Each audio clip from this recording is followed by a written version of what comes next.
And is it right that Donald Trump has been offered a second state visit? Now, Sir Keir Starmer handed Donald Trump a letter yesterday containing an invite from King Charles. It is my pleasure to bring from His Majesty the King a letter. He sends his best wishes and his regards, of course, but he also asked me to bear this letter and bring it to you. So can I present the letter from the King to you? Thank you very much. Perhaps you'd like to say what that very important paragraph... Yes, so this is a letter from His Majesty the King.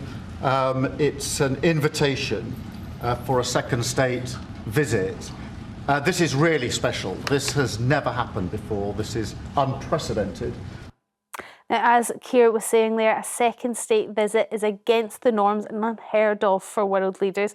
So is it right that Donald Trump be offered special treatment? Is it best to keep him on side, do you think? Or is it just a slippery slope, offering him a little more than we would other world leaders and other American presidents? 0207 862 2222 is the number to let us know where you stand on this, how you feel about that offer. What's your view on it, Bobby? So, Trump's first state visit back in 2019, that already was not unprecedented but unusual, because actually US presidents, only Obama and George W. Bush, have actually been given visits with the Queen. So already he's in that elite territory, and Trump probably knows that. But the question is now, why are we rolling out the red carpet for this person? Obviously, he's the president of the United States, the most important country in the world, so we need diplomatic ties. But getting that preferential treatment is something that I don't understand, because ultimately, this man is still someone that is a convicted felon. He's a misogynist. He's someone that's encouraged riots in his own country after he lost an election. And this is not the kind of person that we should be showing he's one step above everyone else. Crucially, he is the President of the United States and democratically voted in as President by the American people. So all those things may well be true. But why is he getting special treatment? So previous presidents, when they're on a second visit, they'll get a working visit where they don't get the sort of just get red a cuppa. carpet. Exactly. A cuppa and a biscuit. He can have a cuppa. Yeah, why can't we just offer him a cuppa and a biscuit, Belinda?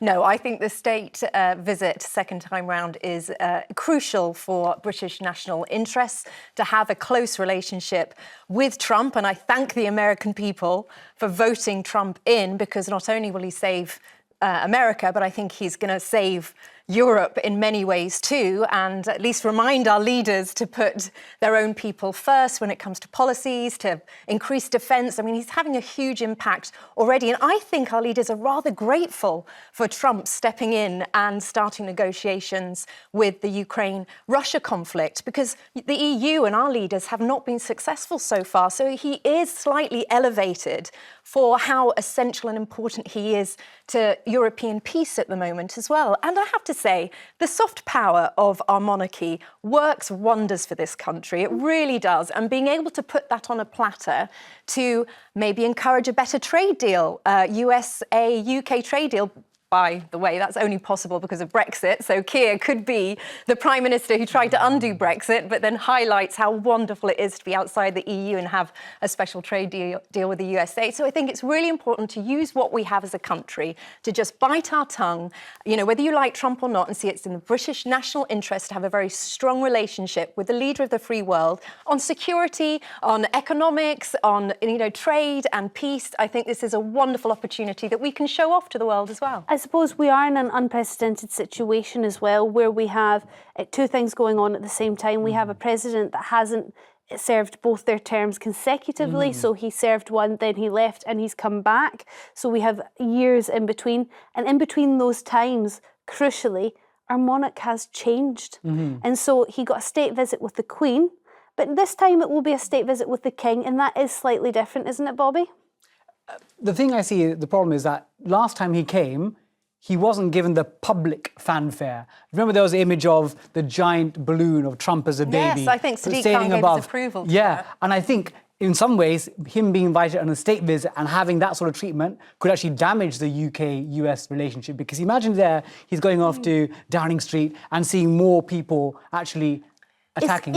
Actually, in bringing up not just the politics of that and how that may feel to Donald Trump, but the cost of it as well. These state visits are not cheap. It's millions and millions of pounds. I think the last one, the policing alone, the security costs over £3 million.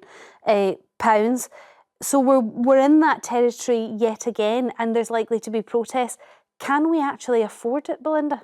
I think the government has enough money to do many things in the national interest. They just choose to spend it outside of the country rather than on this country. I think it's about time we move some of the money we're wasting on vanity projects and actually bring it back to events like this that could really help our country. Isn't that just a vanity project? Actually, I mean, I'm not sure who for, whether it's Trump or the King, but just remember who Trump is. His soft spot for the royal family is such a big deal to him. And Keir Starmer's right in sort of pressing that button and getting him to come over here. And if it does mean a better trade deal, if it does mean better security relations, sharing of intelligence, all these things that it's above politics. I think it is essential to put on a show, and a show to the world of how Britain responds to free leaders of the world, and I think it's fantastic. All right, 0207 862 2222 is the number to get your view on this. We're going to go straight to those phone lines and speak to Jill from Cornwall.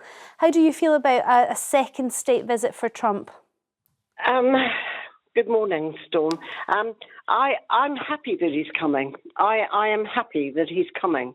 I may not necessarily agree with a lot of the things that Donald Trump stands for, but the fact that we have such a useless government in running this country at the moment, they have their hands on every single penny that this country can produce, and I'm sorry, but they're idiots. I feel that they don't know what they're doing.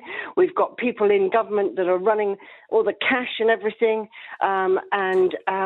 Sorry, Jill, I'm not laughing at your comments. I'm just laughing at what we're showing on screen here. This was the first state visit that Donald Trump had during his first term, where it was a bit of an accident, wasn't it? He sort of cut across the Queen, and it was all just a bit of a calamity. Are we not sure that might happen again? We might see the same sort of. Well, he's not the most dignified of people, is he? That was a nice way of putting it. And royalty is something that he absolutely loves, but I don't think he has the same view on royalty that we have.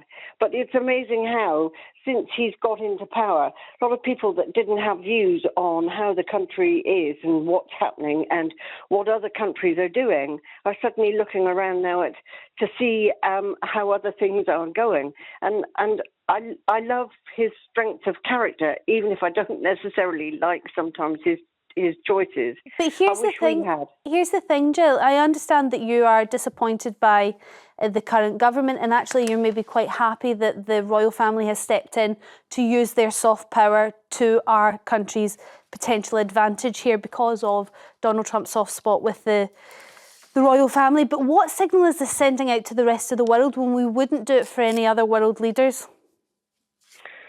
Well, I think it says what I think it says, that he's a very strong person. We want him to come in and meet and see the country, maybe get out amongst the people, which I think probably won't happen.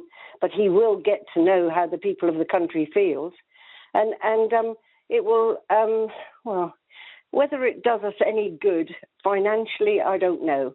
But I just feel that we just need someone to think that we're tied to or connected to, who is strong enough to make the type of decisions that we don't feel we have with a government that we've, supposedly elected. All right, Jill, loving Trump's strength there. Thank you very much for your call. Billy from South Ayrshire, what's your view? Morning, Storm. To tell you the truth, I don't know why he's making a state visit to the United Kingdom, and I don't think that he is the type of person that should be sitting down with His Majesty the King. In what way, Billy? He's the President of the United States. Surely that is the very person that should be sitting down with the King. Yeah, but sometimes he'll speak about somebody and, okay, he doesn't use very offensive language, but it's just the way he speaks about some people. Billy, I would say he does use very offensive language quite often when speaking about people, but that doesn't seem to affect his reputation. It doesn't really seem to affect people's views on him. We kind of accept that's just who he is. But he's always been very fond of the royal family, and that's maybe why they've decided to step in and use what they have, what powers they have, to try and benefit the country in some way? I mean, as Belinda says, if this benefits us in terms of getting better trade deals with the United States, it would be cheap at half the cost. And would it matter that it was sort of an unprecedented visit? Well, when you put it that way, I can't really comment on that because I don't really know a lot today with trade with the UK and the US. But the only thing that I can really say is I hope it goes well, and I hope he doesn't get into trouble for using the offensive language that he uses. Well, if he uses it in private, he won't get in trouble at all, but I would love to be the fly in the wall with a conversation between Trump and King Charles. I'm not sure how much they truly have in common. Billy, thank you very much for your call. Yusuf from Buckinghamshire, what's your view on this?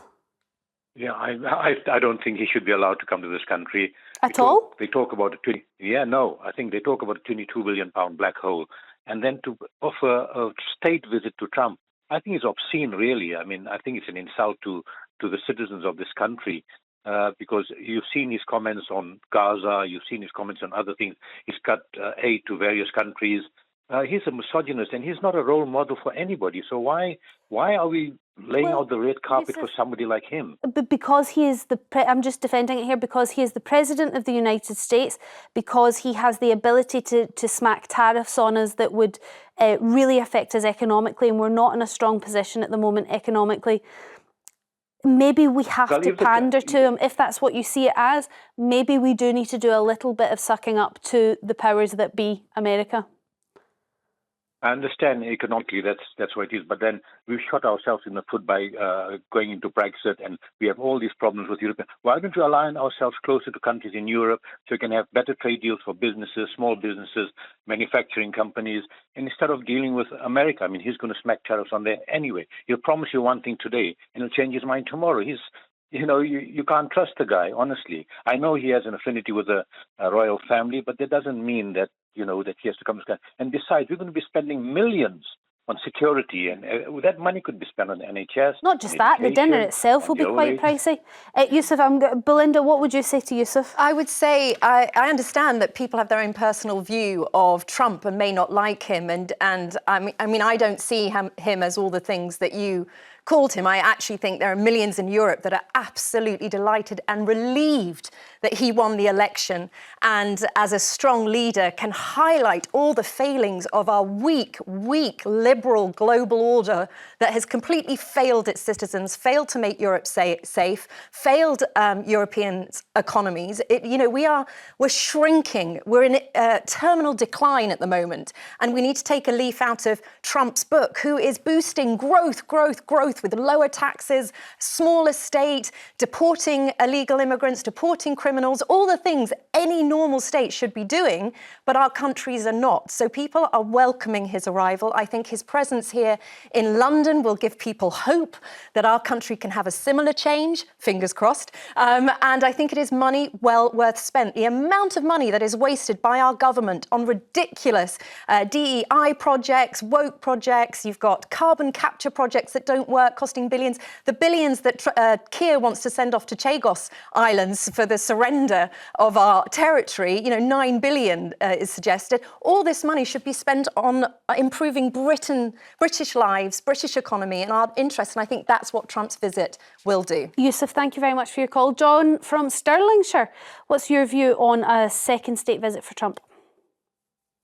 Yeah, I just feel we need to get a balanced approach to this. I'm certainly not a massive Trump supporter, but where was the campaigning against the King of Saudi Arabia when he got a state visit, our President Xi from China? I think we all know the atrocities that go on in those countries. Crucially, John, it's not the first state visit.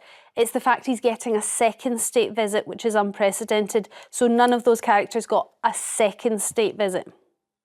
Yeah, but it's his second term, which was a gap in the middle. So he is arguably a new president.